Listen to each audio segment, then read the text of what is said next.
양민의 빈출지문 뽀개기. 이번 시간에는 집합 건물의 소유 및 관리에 관한 법률 함께 하시겠습니다. 오늘 저하고 함께 작업하실 탤런트 최정윤님 모셔보겠습니다. 안녕하세요. 반갑습니다. 네, 반갑습니다. 예. 네, 바쁘신데 시간 내주셔서 너무 고맙고요. 예, 오늘 지문 준비한 거 있는데 그거 작업 같이 진행해 주시면 되겠습니다. 자, 그러면 집합 건물의 소유 및 관리에 관한 법률 먼저 기본적인 이 법의 체계 그리고 구조에 대해서 잠깐 살펴보고 지문 하나씩 만나보시는 시간 이렇게 갖도록 하겠습니다. 자, 집합건물법은 이렇게 크게 두 개로 되어 있어요.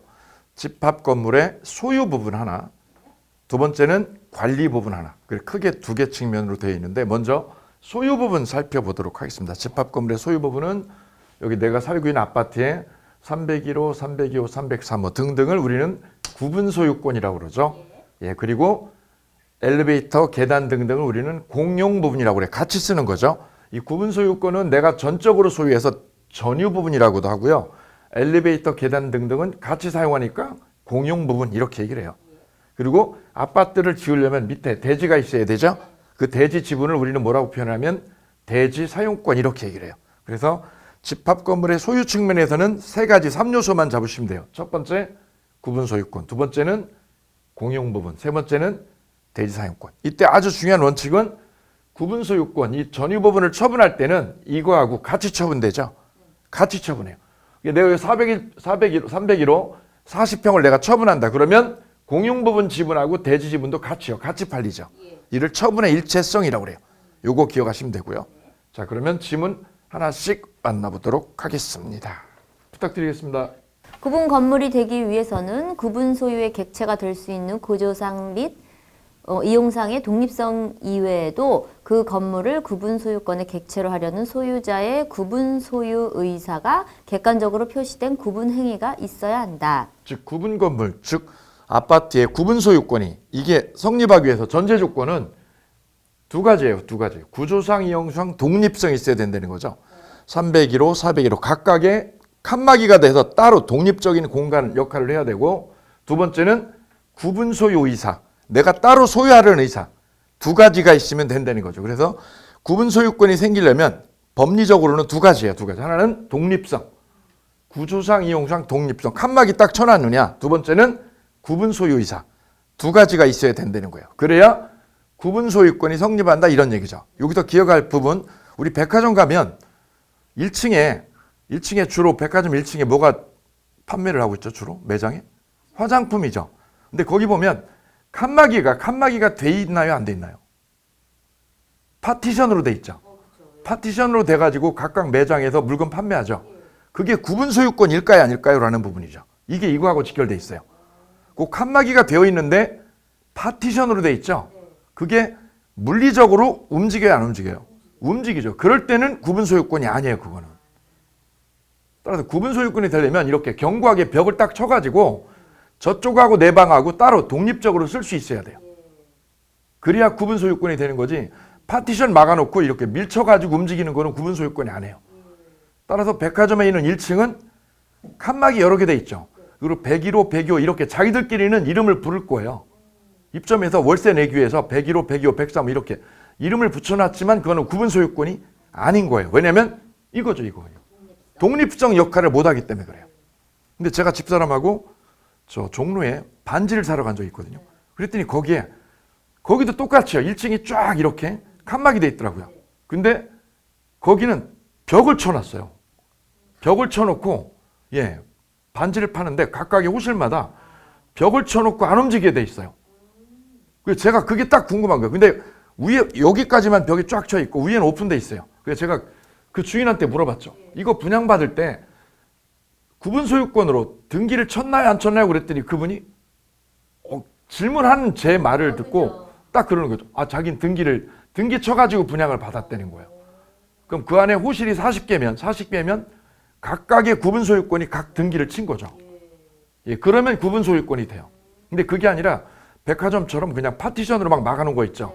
이거는 편의상 101호, 102호 이렇게 이름을 붙여놓은 거지 구분 소유권이 아닌 거예요. 바로 이 부분입니다. 그래서 구분 소유권 탄생의 전제 조건은 두 가지다. 독립성하고 구분 소유 의사. 이걸 기억해 두시면 되겠습니다. 2번 질문 이어갈게요. 집합 건축물 대장에 등록되지 않더라도 구분 소유가 성립할 수 있다. 예, 아까 말씀드린 것처럼 집합 건물은 독립성이 있어야 되고 구분 소유 의사가 있어야 되죠. 근데 예전에 우리 대법원은 구분 건물로 등기를 쳐야 된다고 그랬어요. 등기를 치고 대장에 등록을 해야 된다고 그랬어요. 근데 판례가 바뀌어서 대장에 등록을 안 해도 분양을 할 때부터 분양을 할 때부터 101호, 102호 따로따로 건물을 줘가지고 분양 계약을 했고 건물을 그렇게 줘놓으면 101호, 102호를 나눠가지고 줘놓으면 이거는 구분 건물이라는 거예요. 등록까지 안 해도 된다는 거죠. 이게 아주 중요한 포인트가 되겠습니다. 그래서 이 부분입니다. 건축물 대장에 등록을 해야 되느냐 안 해도 된다. 등록되지 않더라도 구분 소유가 성립한다는 거죠. 나아가서 등기 안 해도 돼요. 등기 안 하고 칸막이 해놓고 분양 계약을 했다 내가. 그러면 그거는 구분 소유권이 되는 거야. 건물 줘놓으면. 예전의 판례는 등록도 하고 등기까지 냈어야 돼요. 근데 판례가 바뀌어서 등록 안 하고 등기 안 해도 돼요. 다 줘놓으면 아파트를 101호, 102호, 103호로 칸막이 해가지고 줘놓으면 이거는 구분해서 소유하겠다는 거예요.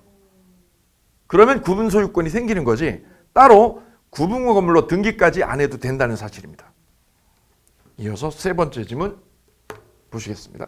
당연 공용 부분은 등기를 요하지 않으나 규약상 공용 부분은 등기하여야 한다. 공용 부분은 혼자 쓰는 게 아니라 같이 쓰는 거죠. 더불어 쓰는 거. 엘리베이터, 계단 등등이 공용 부분이죠. 두 종류가 있습니다. 하나는 당연 공용 부분. 이를 구조상 공용 부분이라고 그래요. 엘리베이터, 계단. 이거는 등기를 안 해도 돼요. 왜요? 다 알아요. 엘리베이터가 공용인 건 다 알죠? 굳이 등기 안 쳐도 알아요. 근데 옆에 보면 규약상 공용 부분이라고 돼 있죠. 이게 노인정이나 이런 것 등등이에요. 관리사무소. 이런 거는 규약에 의해서 입주민들의 규약에 의해서 공용 부분이 된 거거든요. 이거는 등기를 쳐줘야 돼요. 그래서 공용 부분은 둘. 하나는 무슨 공용 부분? 당연 공용 부분. 등기 안 쳐도 돼요. 그런데 규약상 공용 부분으로 된 노인정, 관리사무소, 어린이집 등등 이런 것들은 뭐 해야 된다고요? 등기를 해야지만 이게 공용이야 라는 걸 알 수 있다는 거죠. 그리고 앞으로 엘리베이터 탈 때는 이거는 어느 공용 부분? 당연 공용 부분 또는 구조상 공용 부분이다 이렇게 얘기를 해요. 왜냐하면 구조적으로 눈에 딱 보이니까. 됐죠? 예, 다음 질문 이어가겠습니다. 공용 부분에 대한 지분은 구분 소유자 전원의 동의가 있을 경우에도 전유 부분과 분리하여 처분할 수 없다. 아까 말씀드린 것처럼 공용 부분은 전유 부분에 딸려 있는 거예요. 그게 종물이라고 생각하시면 돼요. 그래서 전유 부분하고 공용 부분은 분리 처분이 안 되죠. 입주민 전원이 동의해도 여기 함정이 있죠. 구분 소유자가 입주자거든요. 입주자 전원이 동의하더라도 전유 부분하고 내가 사는 전유 부분하고 공용 부분은 분리 처분이 안 됩니다. 분리 처분 안 된다는 거죠. 오케이. 누가 동의해도 전원이 동의해도. 그래서 전유 부분 내가 살고 있는 42평짜리 전유 부분을 팔면 딸려가요. 뭐가 딸려가요? 공용 부분도 딸려가고 대지 지분도 딸려가요. 왜요? 분리 처분이 안 되기 때문에. 오케이. 이어서 5번 질문 이어가도록 하겠습니다. 네. 공용 부분에 관한 물건의 취득은 등기를 하여야 한다. 자, 공용 부분 취득할 때는 등기를 쳐야 되느냐, 등기를 안 쳐도 된다는 거예요. 왜냐면 전유 부분, 내가 45평짜리 전유 부분을 취득하면 딸려오니까. 공용 부분은 딸려오니까 등기할 필요가 없다라는 거죠. 등기를 하여야 된다가 아니라 등기 안 해도 된다. 그래서 우리 물권 변동에 관한 186조하고 187조 물권법에서 이거 보시거든요. 물권법에 물권이 변동하려고 그러면 등기를 해야 되느냐 안 해야 되느냐. 그 중에 등기를 안 해도 되는 대표적인 게 바로 이 부분이죠. 어느 부분? 공용 부분입니다. 공용 부분 내 물권 취득할 때 등기 안 쳐도 돼요. 그럼 또 하나가 뭐냐면 아까 구분 소유권, 내가 401호 구분 소유권 취득할 때도 등기를 해야 되나요? 안 해도 되나요? 안 해도 된다고 그랬죠. 두 가지를 꼭 기억해 주셔야 되는데 공용 부분 내가 차지할 때 등기 안 해요. 왜요? 전유 부분에 딸려 있으니까. 그리고 아파트 구분 소유권 내가 차지할 때도 따로 등기를 안 하고 아파트 전오면 구분 소유권 탄생한 거예요. 두 가지를 기억하시면 돼요. 두 가지. 오케이. 다음 질문 바로 이어가도록 하겠습니다. 공용 부분의 사용과 비용 부담은 전유 부분의 지분 비율에 따른다. 자, 포인트는 공용 부분입니다. 공용 부분. 예. 사용과 비용 부담은 뭐에 따른다? 전유 부분 지분 비율에 따른다. 그죠? 예, 이게 함정이 있어도 이게 틀리기 쉬운 뭐 논점이에요. 공용 부분에 대한 비용은요. 비용은 어떻게 날까요? 엘리베이터 사용료. 전기세 어떻게 내요? 아파트 평수마다 다르게 내죠. 아파트 평수 큰 분은 많이 낼 거고 평수가 작으면 적게 내죠. 그죠? 그게 바로 무슨 비율? 전유 부분 지분 비율. 전유 부분 평수에 따라서 내요. 관리비를. 맞죠? 예. 크면 많이 내고 적으면 적게 내죠. 근데 앞부분 공용 부분 뭐 할 때요? 사용할 때죠. 이 부분. 사용할 때는 지분 비율이 아니에요. 공용 부분 사용은 엘리베이터 타잖아요. 그걸 지분 비율로 써라 이러면 어떤 결과가 될까요? 평수 작으면 적게 타고 거의 서 있어야 돼요. 제가 수업 시간에 평수 작으면 그러면 저 계단 올라갈 때 계단 날아가라는 얘기냐. 그죠? 그죠? 예. 그래서 지분 비율로 작동하면 안 되는 거예요. 공용 부분을 뭐 할 때는 사용할 때 사용의 포인트죠. 사용에 별표하시고 여러분 보실 땐 공용 부분 사용할 때는 지분 비율로 작동하면 안 돼요. 이 부분이요. 비용 부담은 어떻게 하고요? 지분 비율이 맞지만 사용할 때는 용도대로 쓴다는 거예요. 용도대로. 이 부분을 꼭 기억하셔야 돼요. 아주 중요한 함정이에요. 함정. 공용 부분을 사용할 때는 무슨 비율? 용도지 지분 비율이 아니라는 거죠. 이게 잘 기억이 안 나니까 예, 저는 여기다 이렇게 써줍니다. 사용에다 별표하시고요. 위에다 하나 써주시면 돼요. 뭐라고요? 용도대로. 공용 부분 사용은 용도대로죠. 지분 비율로 작동하지 않는다. 그래, 계단 쓸 때 생각하시면 돼요. 계단 쓸 때 야, 나 60평 살고 너 20평 사니까 너 계단 3칸 뛰어와. 이거 아니라는 거죠. 용도지, 용도. 그죠? 그래서 머릿속에 어떻게 해요? 용이라고 외우시면 돼요. 용 죽겠지. 사용은 뭐대로? 용도대로다. 지분 비율이 아니라. 이 당시 시험에 이게 어려웠어요. 거의 다 틀렸어요. 이 함정이 있었잖아. 예, 이게 안 보이거든, 시험장에. 예, 이어서 다음 질문, 7번 질문 이어가겠습니다. 공용 부분의 변경에 관한 사항은 원칙적으로 관리단 집회에서 구분 소유자 및 의결권의 각 과반수의 결의로서 결정할 수 있다. 자, 공용 부분을 잘 생각하셔야 되는데 공용 부분을 쓰는 건 어떻게 쓰죠? 사용하는 거는 용도대로. 비용분바인 어떻게 해요? 지분 비율로. 그죠? 근데 공용 부분 뭐 하는 거? 변경, 바꾸는 거죠. 관리하고 변경이 나눠져요. 관리는 과반수예요. 공용 부분 관리에 관한 의결은 입주자 과반수로 결정해요. 근데 공용 부분을 뭐 하는 거? 변경하는 거. 경상도 말로 변경하는 거는 과반수가 아니라 3분의 2예요. 이게 무슨 뜻이냐면 전유 부분을 바꿔요? 공용 부분을 바꿔요? 공용 부분을 바꾸는 거예요. 예, 이거는 과반수가 아니라 3분의 2예요. 이거 조심하셔야 돼요. 가령 제가 가끔 큰 건물 가다 보면 그 뷔페 전문점들 있잖아요. 그런 거 보면 원래는 이렇게 엘리베이터가 있고 그다음에 복도가 나타나고 그다음에 음식점이 나오거든요. 보통 그런데 어떤 음식점은 어떤 뷔페집은 머리를 좀 쓴 거죠. 모든 엘리베이터 사용자들이 자기 그 뷔페집을 필연적으로 눈에 보게 하려고 내리자마자 바로 음식점이야. 문이 없어요. 그 원래 건물 지을 때는 뭐가 있었을까요? 복도가 있었어요. 그 복도라는 건 뭐예요? 공용 부분이에요. 공용 부분이 있었던 거예요. 복도 있고 그다음에 자기네 그 분양받은 상가 있죠. 음식점 안에 문을 열고 들어가야 되는 거죠. 이런 구조예요. 기본 구조가. 이분이 머리를 쓴 거예요. 복도 없이 그냥 뭘로? 엘리베이터 문 쫙 열리면 바로 자기네 상가가 나오는 거죠. 음식점이. 그럼 많은 고객들이 보게 될 테니까 그럼 그분은 공용 부분을 바꿔버린 거예요. 원래 복도가 공용이죠. 그걸 바꿔버린 거예요. 바로 엘리베이터 앞으로 매일 엘리베이터 문만 열면 나타나도록. 그게 공용 부분 변경이죠. 공용 부분을 변경하는 거는 누가 동의해야 된다는 뜻이냐면 3분의 1이라는 거예요. 입주자 3분의 2가 동의해주면 그렇게 개조할 수 있어요. 개조가 돼요. 바로 그게 공용 부분의 변경이나 개조죠. 예, 이게 3분의 2라는 거예요. 이게 한 7번 나왔어요. 예, 근데 공용 부분 관리에 관한 거, 공용 부분 관리비에 관한 것들은 얼마로? 과반수예요. 그래서 두 가지만 놓치지 않으시면 돼요. 공용 부분의 관리와 변경을 우리 법은 다르게 규제한다. 관리는 과반수고 변경하는 거, 개조하는 거 3분의 1이라는 거죠. 또 하나 조심할 거는 공용법은 사용은 어떻게 한다? 사용은 용도대로죠. 지분 비율이 아니다. 그것만 놓치지 않으시면 깔끔하겠습니다. 다음 질문 이어갈게요. 관리인 선임 여부와 관계없이 공유자는 단독으로 공용 부분에 대한 보존 행위를 할 수 있다. 그죠? 포인트는 뭐냐면 공용 부분입니다. 공용 부분에 대한 어느 행위를? 보존 행위의 별표 이렇게 보존 행위를 누가 할 수 있다고요? 공유자 단독으로. 공유자 단독으로 할 수 있다는 거죠. 공유자 단독으로 어느 부분? 공용 부분에 대한 보존 행위를 단독으로 할 수 있다. 네, 오케이. 이때 누구하고 상관없다는 거죠? 관리인 선임 여부와 관계없습니다. 관계없이 할 수 있어요. 누가 할 수 있어요? 공유자 단독으로 공용 부분 보존 행위를 할 수가 있습니다. 다음 질문 이어갈게요.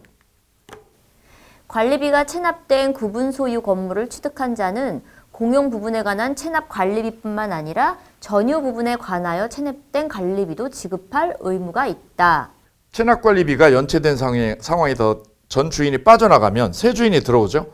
그때 어디까지 승계하느냐 이거죠. 어디까지 승계하느냐. 그때 우리 대법원 판례는 공용부분 관리비. 공용부분 관리비는 승계가 된다라는 거죠. 예, 공용부분 관리비. 예. 근데 어느 부분까지는? 예, 여기까지는 승계를 안 한다. 승계 안 한다. 근데 이 지문은 둘 다 승계한다라고 돼 있죠. 예, 그래서 여기가 틀렸다라는 거죠. 예. 우리 판례가 어떤 세입자가 임대차에서도 보시면 세입자가 연체료 된 거 있잖아요. 연체된 거는 원래 승계를 안 해줘요. 왜냐면 원래 있던 사람이 연체한 거지 새로 들어온 사람이 연체한 게 아니니까. 근데 집합건물법에 유일하게 딱 하나 예외가 딱 하나 있어요. 바로 이거예요. 예, 이 공용 부분입니다. 공용 부분 관리비는 승계가 된다라는 거예요. 왜냐하면 이거는 입주민 전체 이익을 위해서 불가피하게 쓴 거니까 새로 입주한 사람도 이거는 승계하라는 거예요. 예, 따라서 이 부분입니다. 공용 부분 체납관리비 이거는 새로 이사한 분이 승계하게 돼 있어요. 근데 어느 부분은 이 부분은 승계 안 됩니다. 이게 전원합의체 판례. 그래도 X 처리하시면 되시겠습니다. 이어서 다음 질문 10번 질문이죠. 전유 부분이 속하는 한 동의 건물의 설치, 보존의 흠으로 인하여 다른 자에게 손해를 입힌 경우 그 흠은 공용 부분에 존재하는 것으로 추정한다. 예, 이 질문은 이런 뜻이죠. 가끔 보는 게 나도 살고 있고 위에 집도 살고 있는데 가끔 물이 새가지고 분쟁이 생기는 경우 있죠. 중간에 물이 새서. 예, 이게 그럼 이 분쟁이 내 집이 잘못된 거야라고 하는 사람은 없어요. 그죠? 예, 우칭 잘못이라고 그러지 내 집 잘못이라고 안 하거든요. 그죠? 그 분쟁 해결이 어려우니까 그때 여기 보세요. 전유 부분이 속하는 한동 건물의 설치 및 보존에 뭐로 인해서? 흠으로 인해서 다른 입주자에게 위에 집이나 아래 집에게 손해를 끼치면 우리 법은 누구를 위한 거? 어디를 위한 걸로? 공용 부분에 있는 걸로 추정해 버려요. 따라서 그 벽체에서 누수가 생겼잖아요. 그러면 서로 싸우잖아요. 이거 네 잘못이야 이렇게. 그죠? 이때 우리 법은 어디를 위한 걸로? 공용 부분이니까 윗집 책임 내 집 책임이 아니라는 거야. 공용이니까 누구죠? 입주민 전체의 책임이라는 거죠. 예, 그래서 관리실 가가지고 문제 해결하셔야 돼요. 예, 그게 합리적인 거예요. 그러니까 지금 원인이 뭐냐면 정확하게 이 문제 해결은 일단은 법은 뭘로 봐요? 이거는 공용이야. 이거 공용. 입주민 전체 책임이야. 왜? 전체를 위해서 쓴 건물이니까. 전체 책임인데 해법은 간주가 아니라 추정이잖아요. 추정이 뭐냐면 다른 증거가 있으면 깨지는 거야. 따라서 전문가 불러가지고 여기 중간에 깨가지고 파이프가 어디서 깨졌는지 조사를 했더니 위에 층 잘못이야. 그럼 공용 아니죠.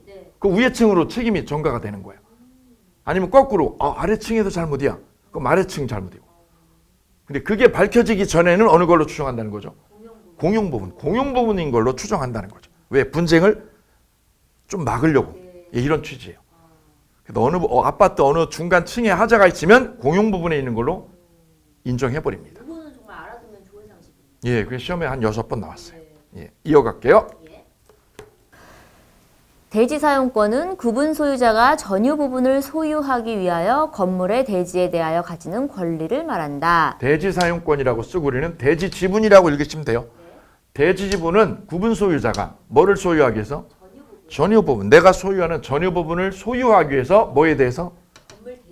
대지, 땅에 대해서 가지는 권리. 이를 대지 사용권 또는 대지 지분 이렇게 이해하시면 좋아요. 예, 더 이상 설명이 불필요하겠습니다. 다음 질문. 매수인이 전유 부분에 대한 소유권 이전 등기만 격려받고 대지 부분에 대하여는 이전 등기를 격려받지 못하더라도 그 매수인은 매매 계약의 효력으로서 건물의 대지를 점유 사용할 권리를 가진다. 전원합의 제8년대 15회 시험 질문이죠. 논점은 이 부분이에요. 전유 부분이라는 거는 내가 살고 있는 45평에 대한 전유 부분에 대해서 소유권 이전 등기를 쳤어요. 집 사고요. 아파트 사고 지분 이전 등기했어요. 여기요. 그럼 전유 부분에 대해서 내가 소유권 넘어왔죠. 근데 문제는 뭐가 안 넘어왔다는 거죠? 대지 지분. 전유 부분에 딸려 있는 게 대지 지분이죠. 대지 지분에 대해서는 아직 등기를 못 받았다 하더라도 대지에 대해서 점유 사용할 권리 이를 가진다라는 거죠. 즉 전유 부분만 등기를 치면 거기에 딸려 있는 뭐까지요? 대지 지분에 대한 권한도 갖는다는 거예요. 왜요? 이게 종물이니까. 그래서 머릿속에 전유 부분은 주물, 대지 지분은 종물로 이해하시면 돼요. 이걸 차지했으니까, 이걸 내가 등기를 쳐서 차지했으니까 대지 지분도 등기 안 해도 내가 권리가 있다. 이렇게 이해하시면 깔끔하겠습니다. 그럼 한 발짝 더 나아가면 전유 부분을 팔아치우면 전유 부분을 딴 사람한테 매각해서 넘기면 뭐까지 갈까요? 같이 가요. 왜요? 종물이야. 짝이야, 짝. 그렇죠? 또 마찬가지로 시험에 잘 나오는 거. 전유 부분에 대해서 누군가가 압류가 들어왔어요. 내가 빚이 있어가지고. 내가 45평 분양받고 살고 있는데 돈을 못 갚아가지고 45평 내 아파트 전유 부분에 압류가 들어오면 그 압류의 효력은 어디까지 갈까요? 대지 지분에도 압류 효력이 작용해요. 왜요? 종물이니까. 오케이. 그래서 전유 부분에 대해서 압류나 가압류가 들어오면 어디까지 효력이 미친다? 대지 지분에도 효력이 미친다. 이런 뜻이다. 왜? 주물하고 종물로 이해하시면 너무 쉬워요. 오케이. 다음 질문. 대지 위에 구분 소유권의 목적인 건물이 속하는 한 동의 건물이 있을 때의 공유자는 자신의 지분의 범위 내에서 해당 대지의 분할을 청구할 수 있다. 자, 마지막이죠. 끝에 보시면 대지에 대해서 뭐 하는 거? 분할. 대지를 쪼개 가질 수 있느냐 이거죠. 대지를. 분할 청구할 수가 없어요. 아파트 대지는 분할이 안 돼요. 입주민 전체 공용을 위해서 쓴 거라서 이 대지 부분은 전원이 동의해도 분할이 안 돼요. 그래서 이 부분 X 처리하면 되겠습니다. 다음 질문. 전유 부분에 대한 처분이나 압류 등에 대한 효력은 특별한 사정이 없는 한 대지권에는 미치지 않는다. 전유 부분에 대해서 뭐가 들어왔다는 거죠? 압류가. 전유 부분에 대해서 압류 들어왔죠. 그럼 어디까지요? 대지권. 종물에도 효력이 미친다. 예, 여기 X죠. 그래서 주물하고 종물 이론을 여기다 대입하시면 너무 쉬워요. 아주 간단해요. 시험 문제. 전유 부분에 대한 저당권의 효력은 어디에? 대지권에. 미친다, 미치지 않는다? 이 대지권에도 미친다. 왜요? 종물이니까. 전유 부분의 저당을 잡으면 효력이 대지권에도 미쳐요. 오케이. 다음 질문. 15번 질문 이어가겠습니다. 구분 소유자는 그가 가지는 전유 부분과 분리하여 대지 사용권을 처분할 수 없으나 규약으로 달리 정할 수 있다. 예, 여기 보시면 전유 부분하고 분리해서 어느 부분을? 대지 사용권, 대지 지분을 분리 처분할 수가 없죠. 전유 부분하고 대지 지분은 짝이에요, 짝. 커플이에요, 커플. 분리 처분 안 되죠? 단 뭐가 있으면? 규약. 입주민들이 만들어 놓은 규약이 있으면 달리 처분할 수 있어요. 관리 규약에 따로 처분해라고 규약 넣어놓으면 처분할 수 있어요. 그 규약이 없으면 안 되는 거예요. 이거죠. 조문 그대로예요. 조문 그대로. 원칙 뭐하고? 전유 부분하고 대지 지분은 분리처분 안 된다. 왜? 짝이니까. 그런데 뭐가 있으면? 규약이 있으면 분리처분할 수 있어요. 예. 예컨대 이런 거죠. 아까 공용 부분은 두 가지가 있죠. 당연 공용 부분은 구조적으로 딱 보이는 거예요. 외견상 공용 부분이라고 그래요. 눈에 보이는 거. 엘리베이터, 계단, 공용이죠. 이거는 등기 안 해도 돼요. 그죠? 이 부분은 전유 부분하고 짝이라도 절대로 분리가 안 돼요. 분리처분 못 하죠. 저 엘리베이터 분리처분 할 수 없죠. 근데 어린이집이나 아니면 노인정, 관리사무소 등등 있죠. 이거는 입주민들의 편의시설이죠. 이거는 입주자들이 규약을 넣으면 돼요. 그죠? 규약이 뭐라고? 어린이집은 따로 뭐 할 수 있다? 필요에 따라서 처분할 수 있다. 이렇게 집어넣으면 처분해도 돼요. 처분해가지고 돈으로 환가할 수 있죠. 그게 가능한 거예요. 뭐가 있을 때만? 규약이 있을 때만. 바로 그때 공용부분은 어디냐면 규약상 공용부분이에요. 규약상 공용부분은 전유 부분하고 따로 매각이 되는 거죠. 이 부분입니다. 이 부분. 다음 16번 질문 계속 이어가겠습니다. 구분 소유자가 대지 사용권을 포기하거나 상속인 없이 사망한 경우 그 지분은 다른 공유자에게 각 지분의 비율로 귀속된다. 예, 구분 소유자가 입주자거든요. 입주자라고 바꾸시면 쉬워요. 입주자가 대지 사용권, 대지 지분이 있죠. 대지 지분을 포기하거나 상속인 없이 사망해 버렸을 때, 예, 그때 그 지분, 그 사람의 지분은 누가 갖느냐, 누가 갖느냐. 여기 보시면 누구라고 돼 있죠? 다른 공유자가 차지한다라고 돼 있죠. 예, 여기가 틀린 거예요. 예. 가령 내가 301호 아파트를 혼자 살고 있다가 내가 죽었어요. 근데 내가 결혼도 안 해가지고 총각이야. 그럼 301호 아파트는 누구 걸까요? 내가 자식도 없고 아무도 없어. 비근한 예로 김동길 교수 아시죠? 김동길 교수 연세대학교 뭐 교수였던 분. 퇴직했지만 지금 아직도 총각이세요. 예, 90 넘으셨어요. 그죠? 예, 90 넘으셨는데 총각이에요. 위에 형제들 다 죽었어요. 그죠? 직계 다 죽었어요. 그죠? 아무도 없죠. 그분이 아파트 살다 죽으면 그 아파트 누구 걸까요? 나라가 가져가나? 어우, 예, 잘 찍으셨어요. 무주의 부동산이죠. 부동산이 주인이 없으면 누구 거예요? 나라 거예요. 어떻게 이렇게 잘 찍으셨어요? 그럼 그게 구분 소유권이 나라 거면 대지 사용권도 누구 거예요? 나라야, 이게 나라 거예요. 그래서 김동길 교수가 죽을 때는 누구를 위해 좋은 일 한 거냐면 나라한테 좋은 일 한 거예요. 예. 요거하고 구별해야 될 게 뭐냐면 물권법에서 우리 공유라는 게 나오죠. 그죠? 예. 나하고 형하고 둘이 땅을 같이 샀어요. 둘이죠, 그죠? 아니면 한 명 더 있어가지고 삼형제가 땅을 같이 샀어. 셋이 공유죠. 그 중에 큰형이 갑자기 교통사고로 돌아가셨어요. 그럼 큰형이 가지고 있는 지분은 누구 거예요?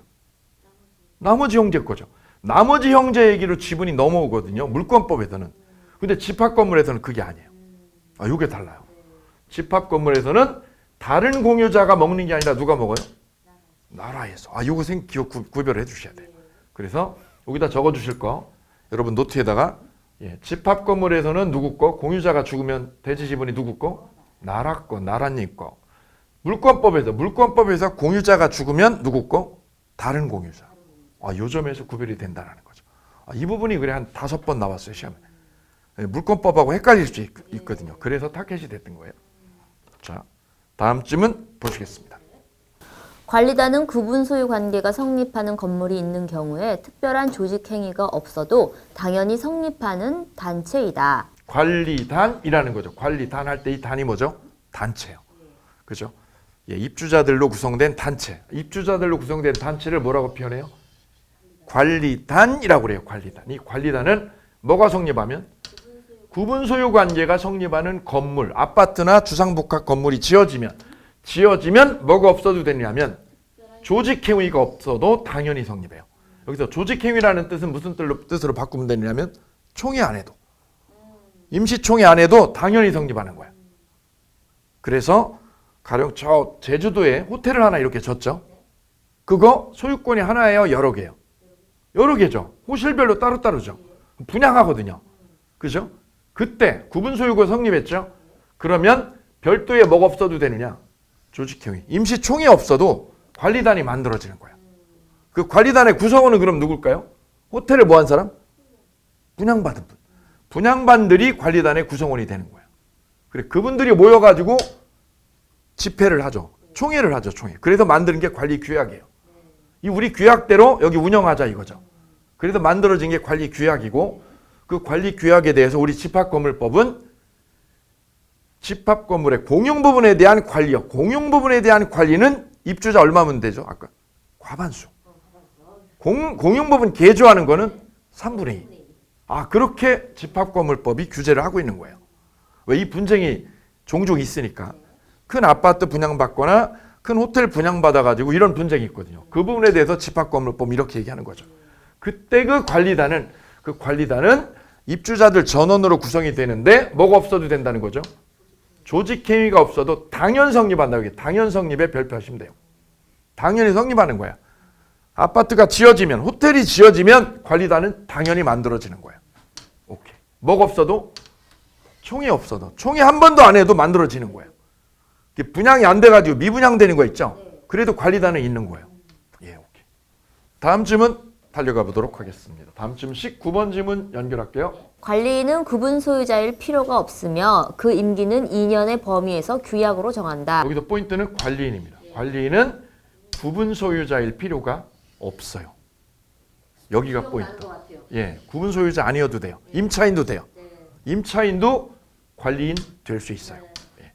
그리고 외부인도 관리인 역할을 하는데 문제가 없다는 거죠. 예, 여기가 포인트고요. 구별할 거는 밑에다 적으실 거는 별표하시고 관리위원회 의원이죠. 관리위원회 의원은 구분 소유자 중에서 임명하게 돼 있어요. 그 부분이 중요한 차이점이에요. 관리인 아저씨는 외부인도 되는 거예요. 그죠? 그래서 서울에 있는 아파트 관리하는 분이 저 지방에서 수원에서 출퇴근하시는 분 계시거든요. 근데 이 관리인을 관리 감독하는 역할이 바로 관리위원회 의원이에요. 관리위원회 의원은 이분 일 잘하는 지 감독하는 거거든요. 그래서 누구 중에서? 입주자 중에서 꼭 선임해야 돼요.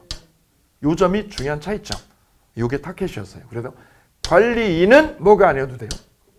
구분 소유자 아니어도 돼요. 반대로 누구는? 관리위원회 의원은 누구 중에서? 구분 소유자 중에서 선임한다라고 법에 딱 못 박았어요. 예, 요 점에 차이점이 있으니까 구별해 두실게요. 다음 질문 20번 질문. 관리인의 선임은 관리단 집회에 소집, 개최 없이 서면 결의로 할 수 있다. 자, 이 관리인 선임하는 거죠. 선임은 서면으로요. 서면 결의로도 할 수 있다.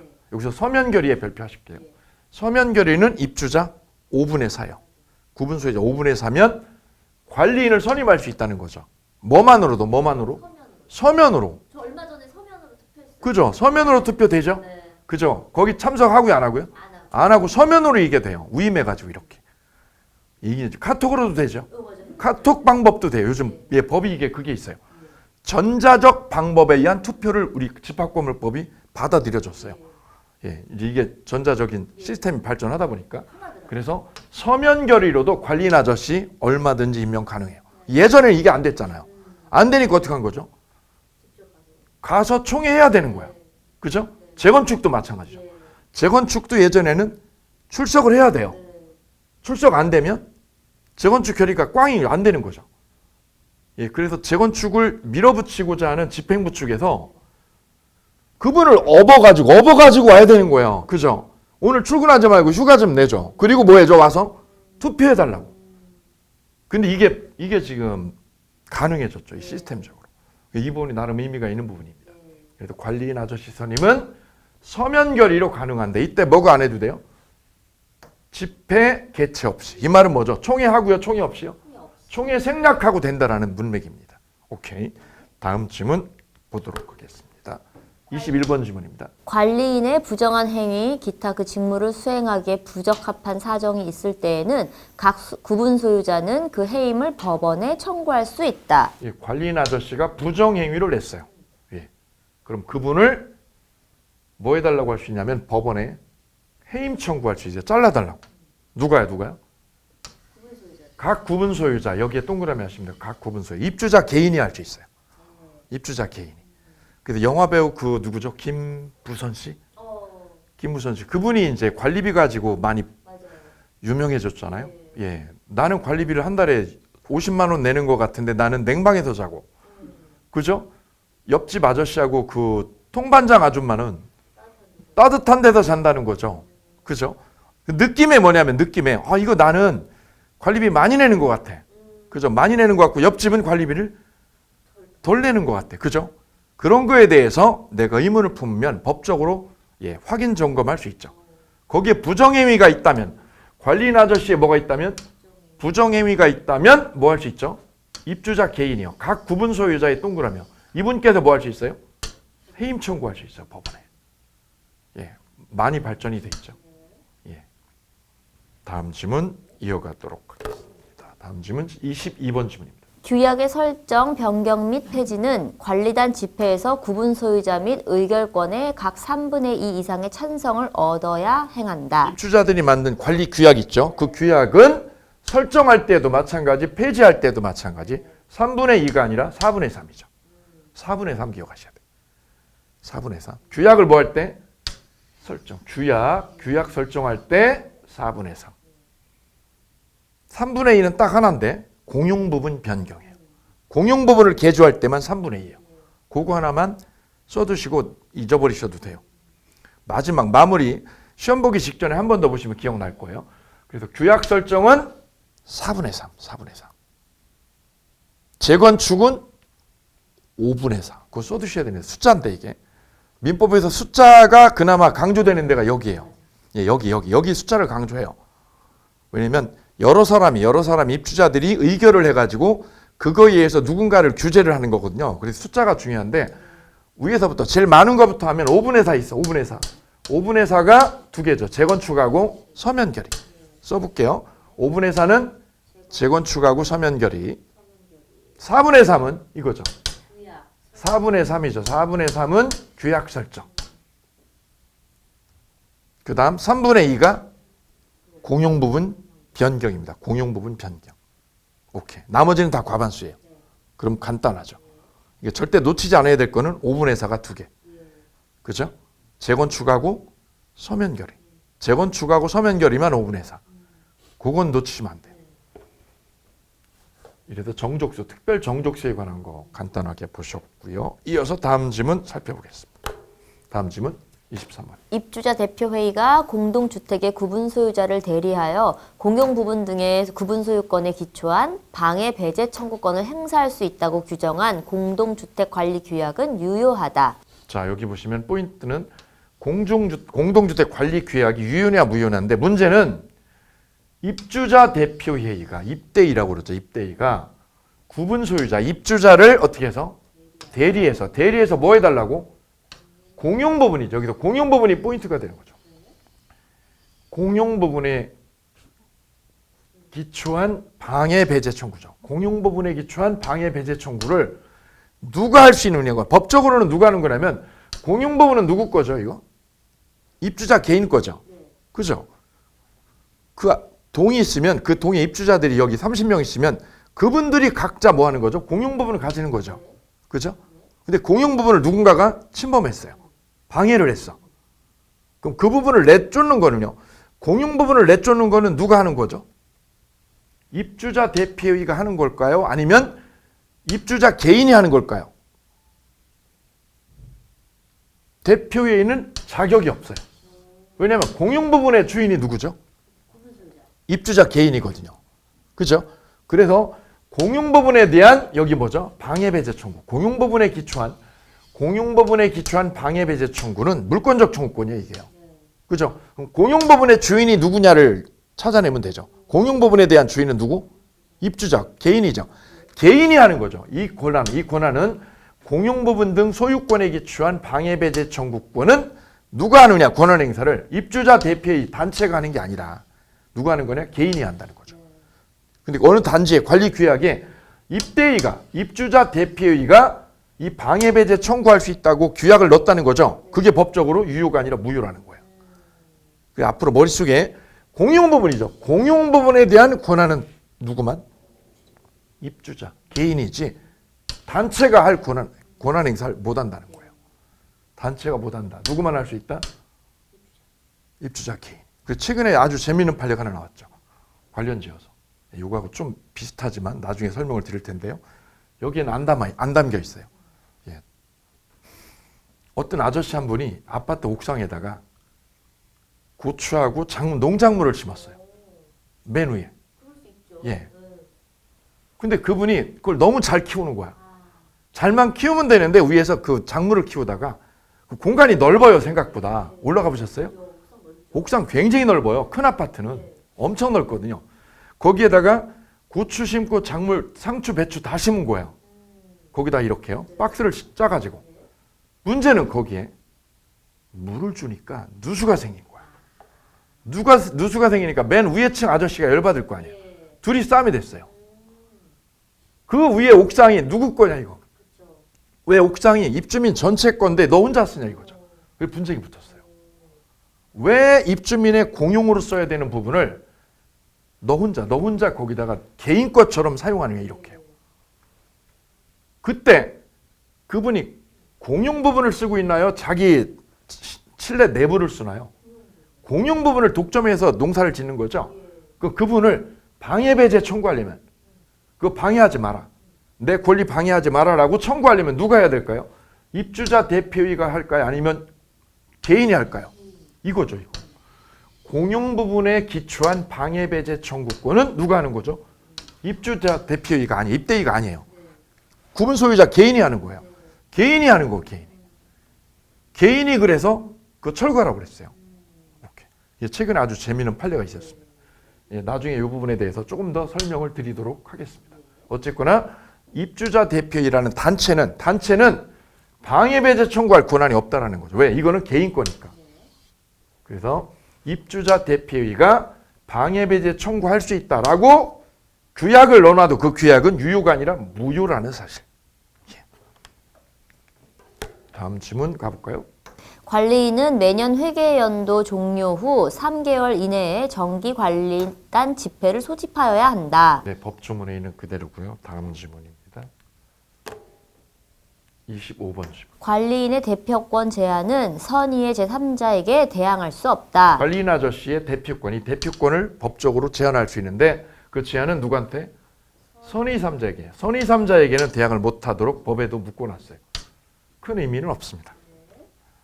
다음 질문 26번이죠. 구조상의 공용 부분에 관한 물건의 득실 변경은 등기하여야 효력이 생긴다. 여기 보시면 공용 부분이죠. 공용 부분 득실 변경은 등기를 쳐요, 안 쳐요? 안 쳐도 되죠. 왜냐면 전유 부분 치면 되죠. 내가 아파트 사고 전유 부분 등기 치면 뭐가 딸려와요? 공용 부분 딸려오죠. 그래 이거 등기할 필요가 없죠. 등기 안 한다고 그랬죠. 두 가지죠. 등기 안 쳐도 되는 두 가지. 내가 구분 소유권 차지했죠? 등기 안 해요. 두 번째 뭐 하나죠? 공용 부분. 두 가지는 등기를 안 쳐도 돼요. 집합건물법에서. 다음 질문 27번입니다. 일부의 구분 소유자만이 공용하도록 제공되는 것임이 명백한 공용 부분은 그들 구분 소유자의 공유에 속한다. 여기서 공용 부분은 공용 부분인데 앞부분에 전제 조건이 있죠. 그 전제 조건은 일부 구분 소유자만 공용으로 쓰는 거야. 이게 무슨 뜻이냐면 아파트 보시면 동별로 아파트 가격이 같아요, 달라요? 다르죠. 예, 제가 지금은 단독주택이고 전에는 아파트 살았거든요. 저희 단지가 지하에 수영장이 있었어요. 거기만 평당 분양가가 세요. 왜냐하면 그 수영장은 그 동 아저씨들만 쓰는 거예요. 그 입주자만. 이게 이걸 말하는 거예요. 다른 동은 못 쓰고요. 분양가가 다르잖아요. 그 동 아저씨, 그 동 입주자들만 그 수영장 써요.